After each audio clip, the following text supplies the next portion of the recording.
नमस्कार, आप देख रहे हैं सिटी पोस्ट। मैं हूं अभिषेक मिश्रा। महागठबंधन का झगड़ा एक बार खुलकर सामने आ गया है। ये संकेत मिलने लगे हैं कि पूर्व सीएम जीतन राम मांझी की पार्टी हिंदुस्तानी आवाम मोर्चा और आरजेडी के बीच की दोस्ती टूटने वाली है। दोनों दलों के बीच झगड़ा बढ़ रहा है। एक ऑडियो हम आपको सुनाने वाले हैं। ये ऑडियो है पूर्व सीएम मांझी की पार्टी हिंदुस्तानी आवाम मोर्चा के राष्ट्रीय प्रवक्ता दानिश रिजवान का। हमने उनसे फोन पर बातचीत की है और ये पूरा ऑडियो जब आप सुन लेंगे तो आपको समझ में आ जाएगा कि क्यों हम ये कह रहे हैं कि दोनों दलों का साथ छूट सकता है, दोनों दलों के बीच की दोस्ती टूट सकती है। क्योंकि खुद दानिश रिजवान ने ही कहा है कि कुछ तो मजबूरियां रही होंगी, यूं ही कोई बेवफा नहीं होता। दरअसल हिंदुस्तानी आवाम मोर्चा ने वाम दलों के बिहार बंद को समर्थन दे दिया है। वाम दल और आरजेडी ने अलग अलग बिहार बंद बुलाया है। इससे भी ये संकेत मिले हैं कि महागठबंधन में एकजुटता नहीं दिख रही है। महागठबंधन बिखरा नजर आ रहा है सीए और एनआरसी को लेकर। और जब वाम दलों के बंद को समर्थन दिया है तो हमने सवाल किया दानिश रिजवान से कि आपने आरजेडी को समर्थन देने का औपचारिक ऐलान नहीं किया लेकिन वाम दलों के समर्थन देने का ऐलान कर दिया।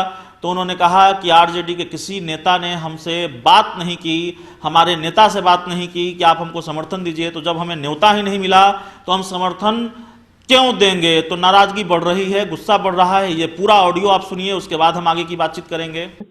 सवाल यह है कि 21 दिसंबर को आरजेडी ने भी बिहार बंद बुलाया है।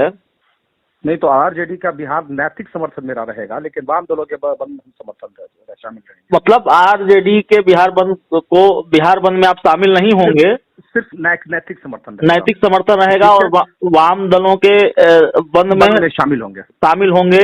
इससे ये सवाल बड़ा वाजिब हो जाता है कि क्या आरजेडी के बिहार बंद से किनारा कर लिया गया है हम के द्वारा। और दूसरी तरफ जो कयास लगते हैं कि कई मौकों पर महागठबंधन बिखरा नजर आता है, बिदका नजर आता है, ये वही मौका है। एक बार फिर महागठबंधन का बिखराव दिख रहा है।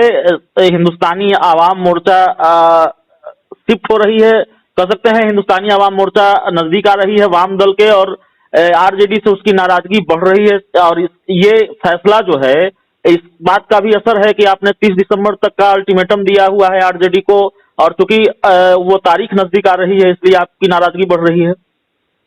देखिए, ये जो बंदी राजद की तरफ से आह्वान किया गया है, तो किसी भी शीर्ष नेता ने हमारे नेता से या हमारे पार्टी से इस मामले में कोई बातचीत नहीं किया कि आप समर्थन दीजिए कि मत दीजिए। अगर वो बातचीत करेंगे, अगर आप हमको न्योता दीजिएगा तभी ना हम आपकी शादी में आएंगे। बिल्कुल, बिना न्योता लिए तो हम तो पहुंचेंगे नहीं। लेकिन वाम दलों के नेता लगातार हमारे टच में, और उन्होंने हमसे अनुरोध भी किया है कि आप लोग भी सपोर्ट करिए, तो हम उनके बंदी में जाएंगे। आरजेडी के किसी नेता ने हमसे कोई बातचीत नहीं की है और ना ही उन लोगों ने कहा है कि आप हमारी बंदी में आइए। तो जब वो हमको बुलाया ही नहीं, हमको न्योता ही नहीं दिया कि आप शामिल होइए, तो हम कैसे चले जाएं? तो ये उपेक्षा का भी मामला है।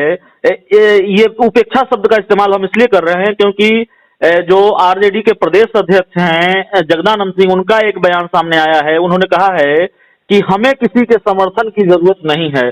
तो कहीं ना कहीं ये नहीं लगता कि ये उपेक्षा का भी मामला है, और इस उपेक्षा से भी हिंदुस्तानी आवाम मोर्चा नाराज हैं और इसी नाराजगी में, इसी गुस्से में वाम दल के बंद को समर्थन कर दिया है। नहीं, वो गुस्से की बात नहीं है। अगर देखिए, ये एक आम जनता और देश से जुड़ा हुआ मामला है। कोई भी व्यक्ति, एक हमारे यहाँ रोजगार नहीं है और हम विदेशियों को नागरिकता देकर उनको बुलाएंगे और भीड़ बढ़ाएंगे। आप ही बताइए, एक कंपटीशन में अगर 100 लोग हैं और उसमें 500 लोग आ जाए तो कंपटीशन और कड़ा हो जाता है। बिल्कुल, हमारे यहाँ जमीन नहीं है, रहने को ठिकाना नहीं है, बच्चे भूखे सो रहे हैं, अस्पताल में जगह नहीं है, और हम विदेशियों को नागरिकता दे दें सिर्फ धर्म के आधार पे। किसी भी धर्म के लोगों को हम नागरिकता क्यों देंगे? जब तक मेरे पेट में खाना नहीं रहेगा तो हम दूसरे को कैसे खिलाएंगे? नहीं, आखिरी सवाल है दानिश जी आपसे कि ठीक है, विचारधारा एक है और सब लोग एनआरसी को लेकर, सीएए को लेकर खिलाफ में हैं, और एक ही बात है, आप बिहार बंद करें, आरजेडी बिहार बंद करे, दूसरे लोग बिहार बंद करें, ये आप कह रहे हैं। लेकिन अगर आप ये कहते हैं कि आरजेडी ने बुलाया नहीं, महागठबंधन में आप हैं, महागठबंधन के अहम सहयोगियों में से हैं, आरजेडी की ओर से कोई न्योता नहीं आया, तो कहीं ना कहीं ये संकेत भी तो है इसका, आपके इस बयान का ये मतलब भी तो निकाला जाना चाहिए ना कि आरजेडी सही रणनीति पर आगे नहीं बढ़ रही है। आरजेडी की जो रणनीति है वो सही नहीं है। जब आप सहयोगियों को बुलाएंगे नहीं तो फिर एकजुटता कैसे दिखेगी? देखिए, एक शेर है, बशीर बद्र साहब का कि कुछ तो मजबूरियां रही होंगी, यूं कोई बेवफा नहीं होता। कुछ ऐसी बातें हैं, तभी तो हम अलग बंदी करा रहे हैं, वाम दलों के साथ आ रहे हैं। कुछ तो बात रहा है और कहीं ना कहीं से कोऑर्डिनेशन की कमी है। हम बार बार कोऑर्डिनेशन कमेटी की इसीलिए मांग करते रहे हैं कि इतने बड़े मुद्दे को पर आप बंदी बुला रहे हैं और इतना कोऑर्डिनेशन भी नहीं है कि आप अपने तमाम दलों के नेताओं को एक साथ बैठ के बैठक कर दें और उसके बाद तय करें। बिल्कुल। अगर किसी को लगता है कि हमें किसी की जरूरत नहीं है तो वो उनका आंतरिक मामला हो सकता है, वो तो वक्त बताएगा कि किसको किसकी कितनी जरूरत है। लेकिन एक चीज बहुत साफ है, इस जो मुद्दा है, इस मुद्दे पर कोई भी अगर बंदी करेगा, नीतीश कुमार जी भी बंदी करते हैं तो हम उनको नैतिक समर्थन देने को तैयार हैं, क्योंकि ये देश हित का मामला है और ऐसे मामले में राजनीति नहीं होनी चाहिए। हम नैतिक तौर पे आरजेडी को समर्थन दे रहे हैं, लेकिन चूंकि आम आरजेडी ने हमें बंदी में नहीं निमंत्रण दिया है, इसलिए हम शामिल नहीं हो रहे हैं। वाम दलों ने बुलाया है, हम वाम दलों की बैठक में इस बंदी में शामिल होंगे। थैंक यू दानिश जी। तो साफ तौर पर दानिश रिजवान ये कह रहे हैं कि हमें जब बुलाया ही नहीं गया तो हम क्यों जाएं। इस बीच आरजेडी के प्रदेश अध्यक्ष जगदानंद सिंह का एक बड़ा बयान सामने आया है। उन्होंने कह दिया है कि हमें किसी के समर्थन की ज़रूरत नहीं है। दानिश रिजवान भी ये कह रहे हैं कि कोऑर्डिनेशन नहीं है, किसी चीज़ को लेकर सामंजस्य नहीं है, हमें बुलाया नहीं जाता तो हम क्यों जाएंगे, और कुछ तो मजबूरियां हैं जिसकी वजह से हमने अलग से बिहार बंद बुलाया है। वाम दलों के बिहार बंद को हम समर्थन दे रहे हैं, वरना यूं ही कोई बेवफा नहीं होता।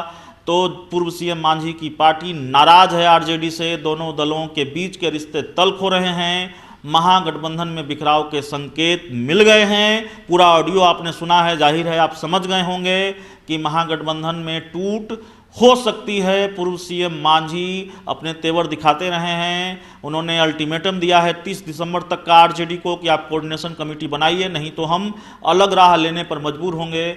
और जाहिर है आरजेडी जिस तरीके से कह रही है कि हमें किसी के समर्थन की ज़रूरत नहीं है, और उसके बाद इस तरह का बयान सामने आता है दानिश रिजवान का, तो दोनों दलों के बीच झगड़ा किस तरह से बढ़ा हुआ है समझ लेना बहुत आसान है। इस खबर में इतना ही। अगर आपको हमारी खबर अच्छी लगे इसे अपने दोस्तों के साथ शेयर करें, हमारे यूट्यूब चैनल को सब्सक्राइब करें, बेल आइकन जरूर दबा दें ताकि हमारी खबरें सबसे पहले आप तक पहुंचे। प्यार, समर्थन और सहयोग के लिए बहुत बहुत धन्यवाद।